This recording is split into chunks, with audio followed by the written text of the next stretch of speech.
What's happening, guys? Today's episode is how to deal with ignorant people when it comes to dyslexia, and when people treat you rubbish, not about dyslexia, just in life. How to deal with it and how to move forward so it doesn't really hold you back. I feel it will be so valuable, and it's been shown to be so effective in my life. Anyway, guys, if you haven't subscribed, subscribe, and please share this and comment down below and give me a rating. Give me a rating. It would really help me out and help get this podcast out to as many people as it can. So the big question is this: how can dyslexics like us create a place, a community, a tribe where people at any stage of life can come and solve any challenge, amplify their strengths, and ultimately help them become who they were meant to be, or in other words, conquer their dyslexia? That is the question, and this show is the answer. My name's Theo Goff, and welcome to the Conquering Dyslexia podcast.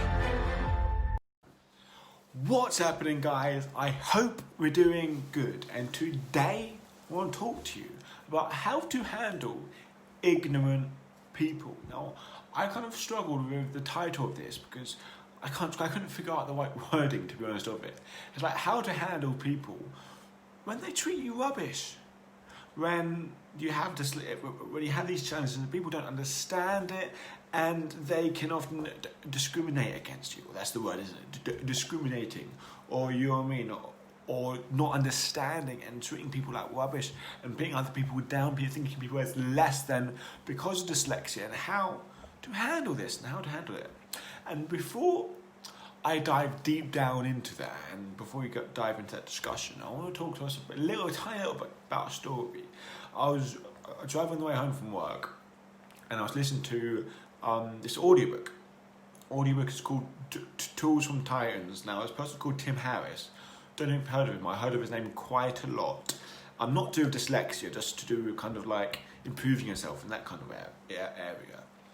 And I got one of his books of Audible, and I started listening to it. It's called Tools for Titans, and it's very long, and it's like it's put together loads of good information, and it's in an audiobook. But anyway, I was listening to it, and it came up on this thing where basically talking a little bit about meditation. Now, I'm not really massive when you talk about breathing and feeling one with the other. I can resonate with that, but I don't like talking spiritually all the time. You know what I mean? Maybe after a couple of beers, but what I'm saying is that they did this exercise in there, and I remember it feeling it's just so true, and it is, and it's basically this exercise where you ask like a question, and it's just basically when you're just thinking, this is a little thing you think for a couple of minutes, and you're focusing on wanting this person to be happy, wanting their best for this person, wanting this person to feel good, this person to feel happy. And I know with myself, like I really want you to do it when you listen to this. Think of one or two people. They either you work with at home, your family. Just think of them and really wish them to be happy. So I wish for you to be happy. But I want you to be happy. I want you to have a good day today. Think about this for 10 seconds. And then, well, after you think of them, as you're thinking of them, okay, I want them to be happy. I want them to have a good day today. I really do. I really want them to have a good day. And then this is like really running a group of people, and it's done myself, and hopefully if you're doing it now, you have a smile on your face, you would feel better. You'd feel better.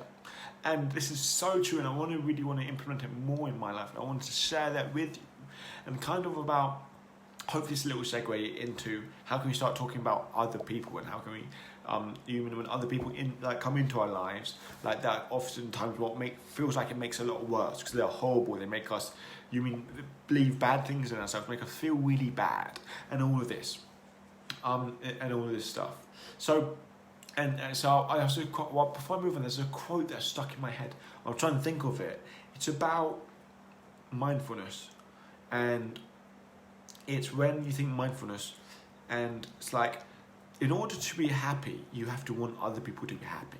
Does that make sense? Because you're happy now. If you think about, if you're wishing other people to be happy, if you wish other people to be happy, that makes you happy.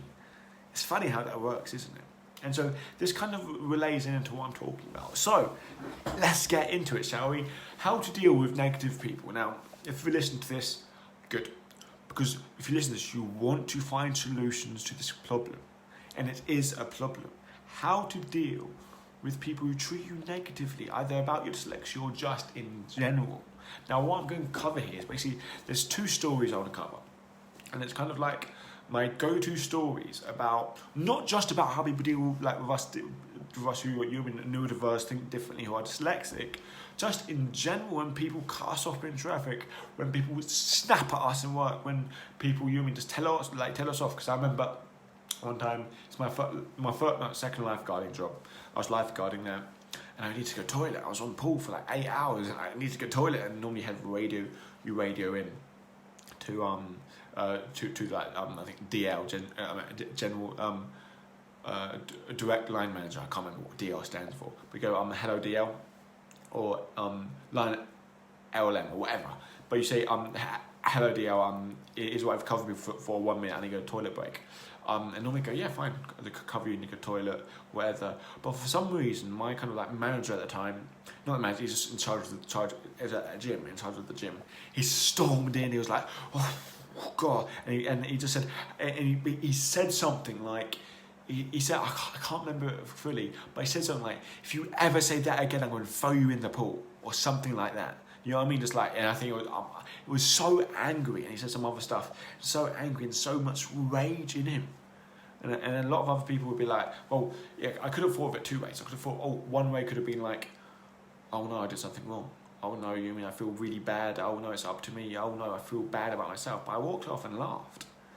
And I kind of thought, oh, I laughed, and then I was like, well, I hope he's all right. I hope he's having, I hope whatever's got him up, this angry, it makes him okay. Because I knew that I didn't make him angry. That's one little thing. He may think, you made me angry, but there's something else behind that initiated that anger. This is a reason for him to let it out. Okay? And so I think, well, what is it? What is it behind that? I hope he's really doing all right. So I kind of like had that little moment there to reflect on saying, well, I hope he's doing good. Because so often people can be nasty to you when they kind of know they're being nasty to you. And it's because of something else that you have no idea what's going on in their life. And it's such good, it's just having that perspective shift. Because there's a story I always tell people, is that I remember listening to this story, and it was a story of this guy, middle-aged guy, 35, and he was on this train. He had a long day, he was coming back from work, and there was these 2 kids who would not stop running up and down the carriage, screaming and shouting and laughing, and kind of play fighting and doing all of that. And this happened for about 10 minutes, until this guy sitting on the train, this middle-aged guy, had enough. Because there was the dad sitting there, not doing anything about his kids, and there was about 20 other people in the carriage, still annoyed. But as this middle-aged man was sitting close to the dad, he had enough. He's like, oh, I have to speak to the dad. It's like, and he's kind of plucked up the courage and went to go over and said, excuse me, do you mind if you start telling your kids to settle down? And Dad's like, yeah, of course we will. Oh God, I'm so sorry. I guess the kids just don't know how to take it, because we're just coming back from the hospital. The mum has just passed away. And this middle-aged guy was like, oh my God. And this experience changed his life forever, because he started realizing that what's on the surface may not be what's underneath.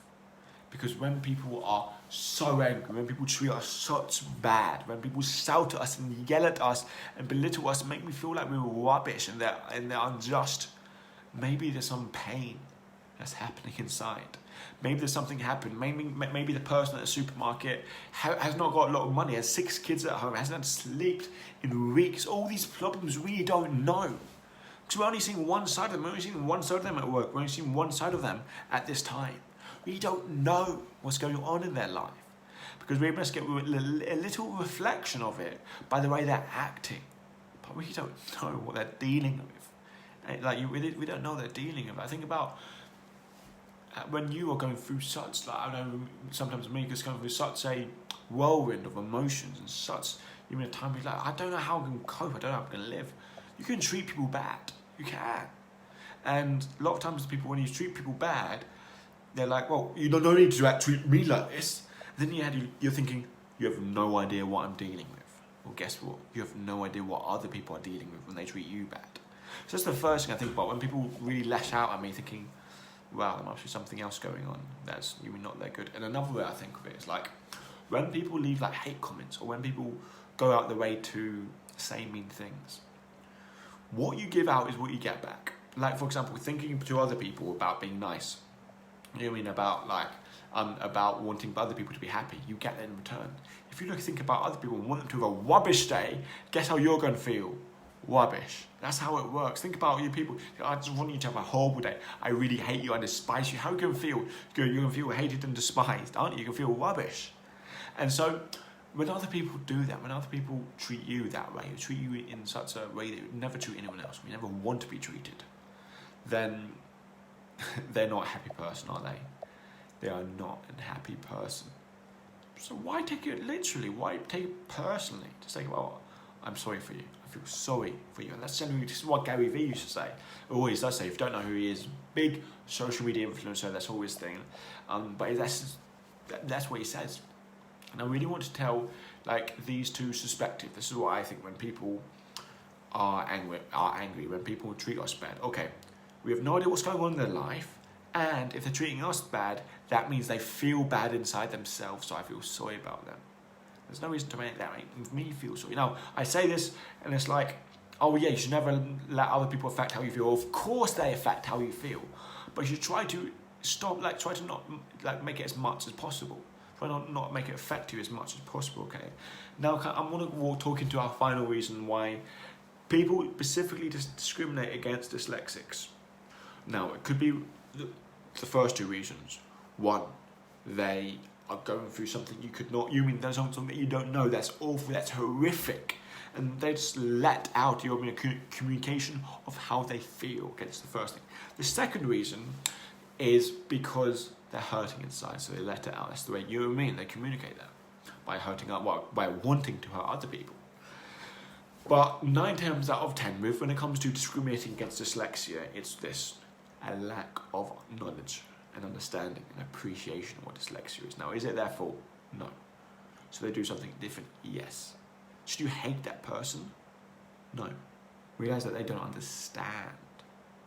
If someone had asthma, and I didn't understand what asthma was, they're saying, I can't breathe, I'm having all this. I say, well, just grow up, deal with it, just breathe, it's easy to breathe.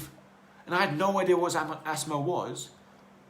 Would I be discriminating against the person that has asthma? No, I just wouldn't know. I'd be ignorant to it. People are ignorant to your dyslexia. Is it their fault? No. We think, oh, they should have been educated. They should have took the time to understand about dyslexia, because so many people are educated with dyslexia. Well, guess what? So many people have like very high chance of getting cancer, very high chance of getting this, very high chance of this, very high chance of that. But yet they don't spend the time to educate themselves about it. Why? Because they choose to. Because they don't see its great importance to their life in that very moment. Okay? And they have so many assumptions. There are so many assumptions out there. But I think if you listen to this, you're not a person that has dyslexia that just goes along with it and doesn't really care. You're a person who's committed. You mean you have dyslexia, your kids have dyslexia, whoever. You're a committed person to it. Whether you're diagnosed or not, it doesn't really matter. And I would really feel you're an advocate for it. So I want you to really talk to people, really try and educate people. Don't look to prove people wrong. That's the worst thing to do. Don't look for prove people wrong. Saying, okay, it's interesting you feel like that dyslexia is like lazy and it doesn't exist. It's interesting you feel like that, even though your blood is boiling. Say, it's interesting you feel like that. I have a difference of opinion. Do you mind if we have a conversation about this? So maybe I can learn from you, maybe you can learn from me. And then look, if I don't know how they could do this, but if they come back with a logical argument that you cannot deny, that dyslexia is a big myth and we're all making up and all of us dyslexics are just big fakes and lazies. If they can make something you can't deny, then you has to be true, isn't it? You know what I mean? But the fact is, it can't be true because people that are wired in a certain way, and we call that dyslexia. You know what I mean? So that's kind of like my 2 cents I want to say about that topic, and I really feel it'll be really valuable, and that's what I do in my life, and it's a practice, it's a skill. You know what I mean? If you always let other people say and do around you affect you how you feel so much, work on it, and how they think about it. they don't think about you a lot. It's just what they say is a reflection of what they believe. It's a reflection of who they are. It's one individual. It's one individual. It's not the world. So please, guys, please understand, and please trying to not look to blame, because they aren't the problem. You know what I mean? People who are not understanding, one person not understanding about dyslexia and so-called discriminating against it, that they're not the problem. The whole understanding of the problem, because if loads of dyslexic basically was a little bit more sincere. I know the reason why I'm saying this is it might pull some hairs, or it might say rub people on the wrong way. But I'm saying this because I believe it, because the philosophy of taking responsibility, like of conquering dyslexia, is to take full responsibility over our dyslexia. And a part of that is taking responsibility how other people will perceive dyslexia. And we have to take responsibility for that. And if someone perceives dyslexia in a massive negative way, you say, you're an idiot, you should think different, you're in the wrong, we're blaming, aren't we? We're blaming them. And that's the opposite to take responsibility, guys. Anyway, guys, I want to go because I'm really, really excited, guys. I want to leave off with this in the 11th, 12th, and 13th of December.